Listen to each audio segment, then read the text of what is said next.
سورہ انفال کی آیت نمبر 5 ہے۔ اعوذ باللہ من الشیطان الرجیم، بسم اللہ الرحمن الرحیم۔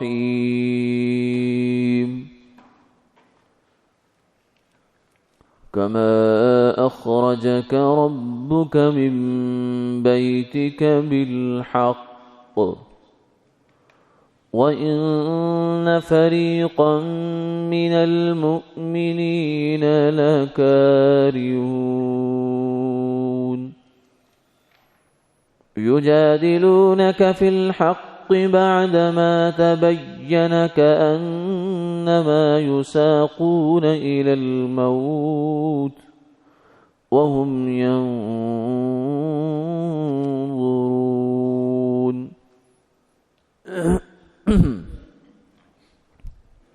صدق اللہ العظیم۔ جیسے نکالا تجھ کو تیرے رب نے تیرے گھر سے حق کام کے واسطے، اور ایک جماعت اہل ایمان کی راضی نہ تھی،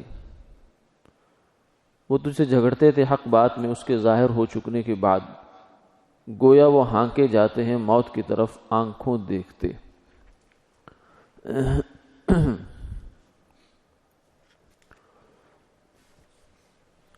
سورہ انفال کی جو بنیادی کا مضمون ہے اس کا، وہ جنگ بدر ہے، جو اسلام کا پہلا معرکہ تھا۔ گزشتہ آیات کے شروع میں مال غنیمت کی تقسیم کے بارے میں بات ہوئی۔ اس کی تقسیم میں صحابہ کے آپس میں اختلاف رائے ہوا، پھر اللہ تعالیٰ کی طرف سے فیصلہ نازل ہوا۔ یہ سب ایک خیر تھی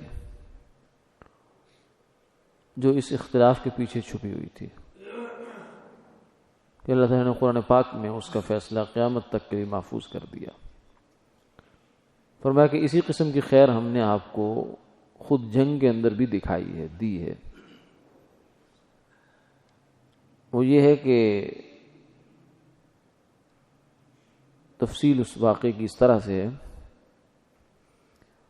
کہ جب مسلمان مکہ مکرمہ سے 13 سال تک تقریباً ظلم کی چکی میں پسنے کے بعد ہجرت کر کے مدینہ طیبہ آ گئے، تو کافروں کو کب گوارا تھا کہ یہ چین سے بیٹھ جائیں؟ انہوں نے مسلمانوں کو چین سے نہیں بیٹھنے دیا۔ کوشش یہ رہی، بلکہ انہوں نے منصوبہ بنایا کہ ایسا کرو کہ ایک بھرپور جنگ کی تیاری کرو اور مدینہ پر جا کر حملہ کرو اور وہاں سے اینٹ سے اینٹ بجا دو اور سب کچھ ختم کر دو۔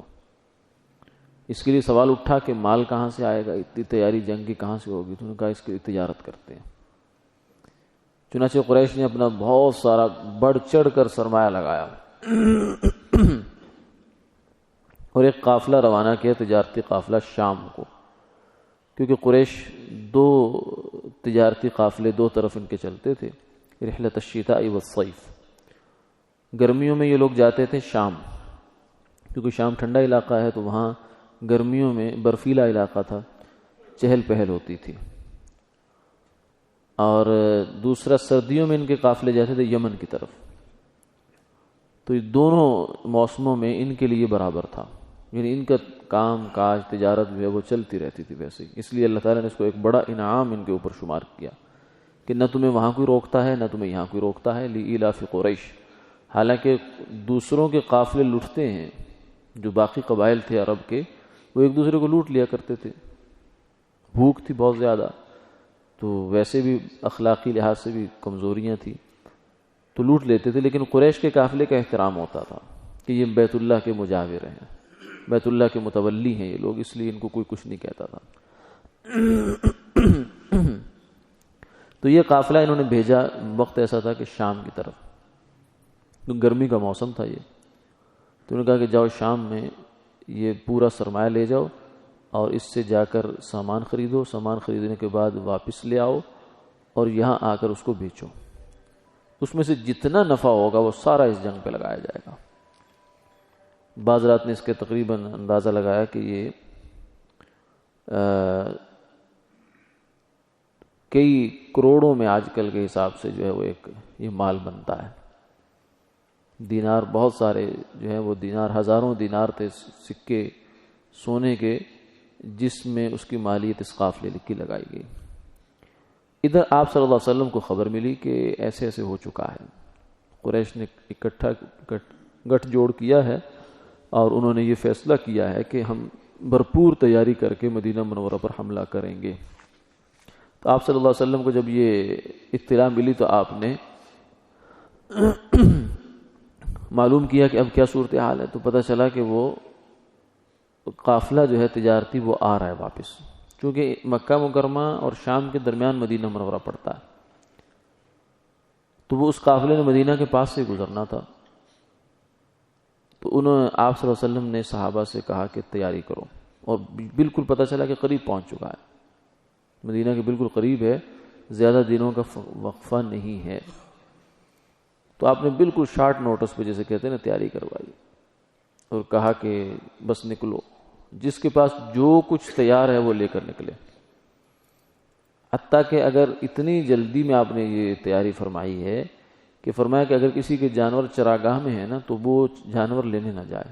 چراگاہ مدینہ منورہ سے تھوڑا فاصلے پر تھی، کوئی 10 میل کوئی 12 میل ایسے، تو اتنا مہلت بھی نہیں دی گئی. فرمایا کہ وقت نہیں ہے، کیونکہ قافلہ نکل جائے گا تو پھر اس ساری جو دوڑ دھوپ ہے اس کو کوئی فائدہ نہیں ہوگا. چنانچہ صحابہ جیسی کیسی تیاری تھی اسی وقت فوراً نکل آئے. اس لیے ویسے بھی خیر حالات بھی ایسے ہی تھے، لیکن یہ ہے کہ بر وقت تیاری نہ ہونے کی وجہ سے سواریاں بھی پوری نہیں تھیں. کچھ پیدل تھے، 70 کے قریب اونٹ تھے، چند گھوڑے تھے، اور تلواریں بھی اسی قسم کی تھی. تو اس انداز سے تقریباً یہ جنگ وہ تیاری ہوئی معرکہ بدر کی. اور پیش نظر یہ تھا کہ ہم قافلہ لوٹنے جا رہے ہیں، اس کو روکیں گے، قافلے کو، اس کا مال لے لیں گے تو قریش جو ہے وہ ہمارے خلاف اس کو کل کو استعمال نہیں کر سکیں گے. کیونکہ یہ جنگی شروع ہو گئی تھی ایک طرح سے. جب انہوں نے جنگ کی تیاری کے لیے تجارت شروع کر دی تو ایک طرح سے جنگ ہی شروع ہو گئی. تو جب آپ نکل کر آئے ہیں تو راستے میں ایسا ہوا ایک جگہ پر کہ ادھر ابو سفیان اس قافلے کے رضی اللہ عنہ بعد میں مسلمان ہو گئے تھے، وہ اس کے امیر تھے، قافلے کے ذمہ دار تھے. تو ایک جگہ پر انہوں نے جب پڑاؤ ڈالا تو انہوں نے دیکھا کہ اونٹ ہیں اور اونٹوں کی مینگنیاں بھی ہیں. تو ان کو ٹھٹک گئی بات کہ یہ کیا ہو رہا ہے. انہوں نے جب اس مینگنی کو توڑ کر دیکھا تو اس کے اندر سے جو گٹھلی نکلی تو مدینہ منورہ کی تھی، کھجور کی. تو انہوں نے کہا یہ تو کام خراب ہے، خطرے کی بو آئی ان کو. تو انہوں نے پھر یہ کیا کہ ایک بندہ مکہ دوڑایا جلدی سے کہ قافلے کو خطرہ ہے اب تم پہنچو، اور خود جو ہے انہوں نے قافلے کا روٹ چینج کر دیا کاروان کا، اور اس کو بجائے مدینہ منورہ کے معروف راستے سے جو گزرنے کا شام کا راستہ تھا اس کی بجائے بالکل ساحل کے ساتھ ساتھ لے کر مکہ مکرمہ پہنچ گئے.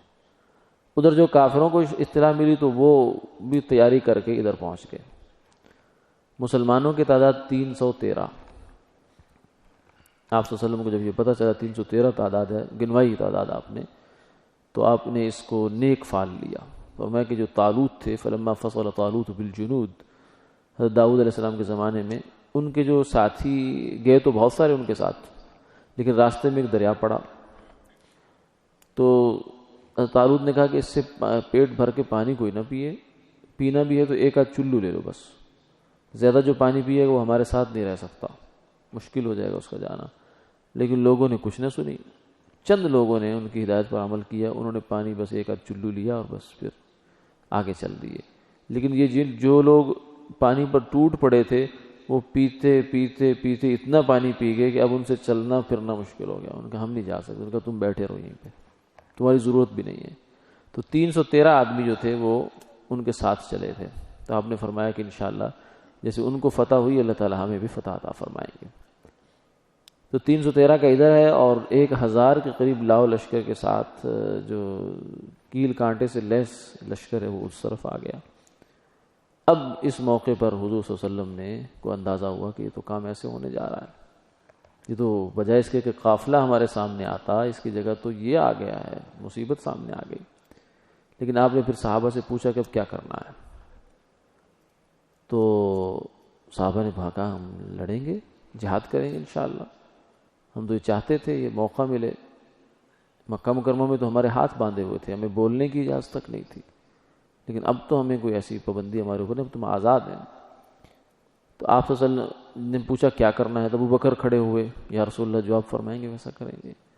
آپ نے پھر جب بیٹھ گئے تو پھر پوچھا, پھر کوئی اور صحابی کھڑے ہوئے مہاجرین میں سے, لیکن آپ نے پھر پوچھا تو ایک انصاری صحابی سعد بن معاذ رضی اللہ تعالیٰ عنہ کھڑے ہوئے, فرمایا کہ یا رسول اللہ ایانا ترید, لگتا ہے آپ ہم سے پوچھنا چاہتے ہیں. اور اس کا پس منظر یہ تھا کہ جب ہجرت ہوئی تھی تو اس موقع پر انصار مدینہ نے آپ صلی اللہ علیہ وسلم کے ساتھ یہ معاہدہ کیا تھا کہ جو مدینہ منورہ پر کوئی حملہ آور ہوگا اس میں ہم آپ کا ساتھ دیں گے, لیکن مدینہ سے باہر کوئی لڑائی ہوگی تو اس میں ہم پابند نہیں ہیں. تو یہ چونکہ لڑائی تو مدینہ منورہ سے ایک طرح سے باہر ہی ہونے جا رہی تھی, اگرچہ حادثاتی طور پر ایسا ہوا تھا, کوئی قصدن نہیں تھا, ایسا لڑائی کے ارادے سے نکلے ہی نہیں تھے. لیکن فرمایا کہ یا رسول اللہ اگر آپ ہم سے پوچھتے ہیں تو دیکھیے آپ ہمیں اگر حکم دیں گے تو ہم اپنے گھوڑوں کو برک الغماد, بہت دور کی جگہ تھی اس زمانے میں, جیسے ہم کہتے ہیں تو نے لنڈی کوتل جانا, یعنی دور کی جگہ, کہ اگر آپ وہاں تک بھی ہمیں کہیں گے گھوڑے دوڑاتے چلے جاؤ تو دوڑاتے چلے جائیں گے. اور فرمایا کہ سنیے یا رسول اللہ, ہم موسیٰ علیہ السلام کے بنی اسرائیل نہیں ہیں کہ جو یہ کہہ رہے اذهب انت وربک فقاتلا انا ہاہنا قاعدون, کہ آپ جائیے اور آپ کا رب جا کے لڑے, ہم تو یہاں بیٹھے ہوئے ہیں, یہ ہم نہیں کہتے. کہیں گے آپ ہمیں کہیں گے سمندر میں گھوڑے ڈال دو, ڈال دیں گے. یعنی آپ اگر کہیں گے کود جاؤ کہیں تو کود جائیں گے. ہم نے اگرچہ معاہدہ آپ سے کر رکھا ہے, دوسرے لفظوں میں یوں کہیں اگرچہ معاہدہ کر رکھا ہے لیکن محبت میں پھر کیا معاہدہ, ہم نے تو آپ کے ہاتھ پر جو ہے موت کی بیعت کر رکھی ہے, تو اس لیے یہ کریں گے. آپ صلی اللہ علیہ وسلم بہت خوش ہوئے اس بات کو سن کر, بہت خوشی ہوئی آپ صلی اللہ علیہ وسلم کو اس بات سے. تو پھر جو ہے وہ آپ نے دن بھر میں تو یہ ہوا, لیکن رات اللہ تعالیٰ کے سامنے پھر مصلی پہ کھڑے ہو گئے اپنے خیمے میں.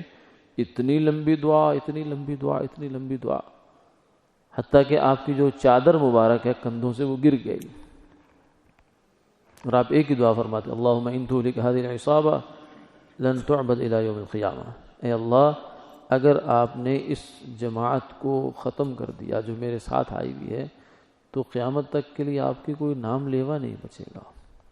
اس سے بھی معلوم ہوتا ہے کہ حضور صلی اللہ علیہ وسلم آخری نبی ہیں. اگر کسی اور نبی کے آنے کا امکان ہوتا تو یہ بات نہ کہی جاتی. بہرحال بہت لمبی دعا ہوئی, حتیٰ کہ سیدنا صدیق اکبر رضی اللہ تعالیٰ عنہ تشریف لائے خیمے میں, اور آ کر پھر آپ صلی اللہ علیہ وسلم کو تسلی دی کہ یا رسول اللہ ان اللہ قد استجاب, اللہ تعالیٰ نے آپ کی دعا سن لی ہے, اب آپ مطمئن ہو جائیں.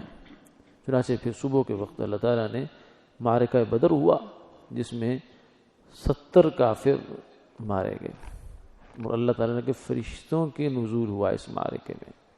لقد نصرکم اللہ ببدر وانتم اذلہ فاتقوا اللہ لعلکم تشکرون اذ تقول للمؤمنین لن یکفیکم ربکم بثلاثة آلاف من الملائکۃ منزلین. پہلے فرمایا کہ 3000 فرشتے اگر آ جائیں تو کافی ہے کیا, ربکم بخمسۃ, پھر آگے فرمایا کہ 5000 فرشتوں کے ساتھ تمہاری مدد کی جاتی ہے.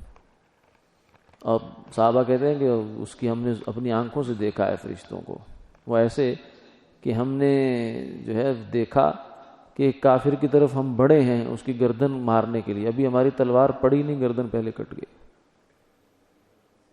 اور عباس رضی اللہ تعالیٰ عنہ اس وقت مشرکین کی طرف سے آئے تھے, تو ان کو ایک چھوٹے سے صحابی تھے جو مطلب زیادہ مضبوط نہیں تھے, انہوں نے ان کے ہاتھ باندھ لیے اور باندھ کر حضور کی خدمت میں پیش کیا, رسول اللہ میرے غلام ہیں کیونکہ میں نے ان کو باندھا ہے.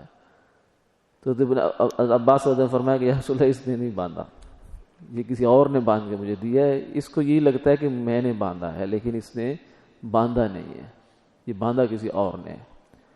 تو فرشتوں کی یہ مدد جو ہے اللہ تعالیٰ نے اپنی آنکھوں سے دکھائی, اور پھر 70 مارے گئے جن میں ابو جہل بھی ہے, ابو لہب بھی ہے, اور بڑے بڑے جو کافر سردار تھے وہ مارے گئے, اور 70 کے قریب قید ہو گئے. اس کو معرکہ بدر کہتے ہیں, پہلا حق و باطل کا معرکہ. اور میں کہ اس معرکے کا پس منظر یہاں بیان ہوا کہ ہم نے آپ کو اپنے گھر سے نکالا تھا. کس لیے نکالا؟ تاکہ حق بات کا فیصلہ ہو جائے. آج حق و باطل کا معرکہ ہو جائے. لیکن کچھ لوگوں کی رائے یہ تھی کہ نہیں، اس طرح اس موقع پر نکلنا مناسب نہیں ہے. اس وقت جب مدینہ منورہ سے تیاری ہو رہی تھی تو یہ ایک مطلب طبعی بات ہو سکتی ہے، کیونکہ لگ رہا تھا کہ پتہ نہیں جا کے کیا ہوگا. تھوڑے سے لوگ ہیں ہم، اور جناب اگر لڑائی ہو جاتی ہے تو نتیجہ کیا نکلے گا. بعض دفعہ انسان کے اسباب پہ نظر ہوتی ہے، اور مسبب الاسباب پہ نظر تو پھر کم لوگوں کی ہوتی ہے. تو اس لیے یہ بھی ایک رائے دے رہی تھی ایک جماعت، ان فریقا من المؤمنین لکارہون، جو چاہتی تھی کہ نہیں یہ لڑائی ٹلی جائے کسی طریقے سے. تو اس کی وجہ یہ نہیں ہے کہ وہ اسلام کے خیر خواہ نہیں تھے یا حضور صلی اللہ علیہ وسلم کے نعوذ باللہ کوئی پہلو تہی کرنے والے تھے آپ سے حکم سے، بلکہ ایک ان کی رائے تھی. کیونکہ ایسے موقع پر آپ رائے لے لیا کرتے تھے. عمر رضی اللہ عنہ اور صحابہ بھی اپنی رائے دیا کرتے تھے، اور اس رائے میں جو ہے وہ کچھ اس حد تک بھی دخل تھا کہ انہیں لگ رہا تھا کہ یہ اچھا کام بےایمانہ نہیں ہوگا، کہ نتیجہ ظاہر ہے کہ اگر ظاہری اسباب کو دیکھیں تو نتیجہ بالکل صفر ہے. ایک طرف لشکر ہے 1000 کا اور کیل کانٹے سے لیس ہے، ہر پوری تیاری کے ساتھ ہے، اور ایک طرف 313 لوگ ہیں اور نہتے ہیں، خاص تیاری نہیں ہے. تو ظاہر ہے اس لحاظ سے تو یہ فیصلہ ان کی سمجھ میں نہیں آ رہا تھا کہ یہ کیا فیصلہ ہے. لیکن فرمایا کہ ہمارا فیصلہ اوپر سے ہو چکا تھا کہ آج حق و باطل کا فیصلہ ہونے والا ہے. کیونکہ اگر تیاری بھرپور ہوتی اور حق و باطل تو پھر شکست ہو جاتی، تو پھر کہنے والے کہہ سکتے تھے ساز و سامان سے فتح ہوئی ہے. تعداد برابر ہوتی، کچھ قریب تیاری ہوتی تو پھر یہ بات ہو سکتی تھی. لیکن اب تو کسی کو کہنے کا کوئی امکان ہی بچا نہیں کہ 313 تعداد اور ادھر 1000 کی تعداد، اور ادھر کچھ بھی نہیں ہے اور ان کے پاس سب کچھ ہے، پھر بھی 70 ان کے مارے گئے، 70 جو ہے وہ قید ہو گئے. تو یہ کھلی ہوئی فتح مبین تھی جو اللہ تعالیٰ نے آپ صلی اللہ علیہ وسلم کو عطا فرمائی. تو اس کا بس منظر یہاں بیان کیا کہ یہ باقی اس کی تفصیلات انشاءاللہ اگلی نشستوں میں آ جائیں گی. وآخر دعوانا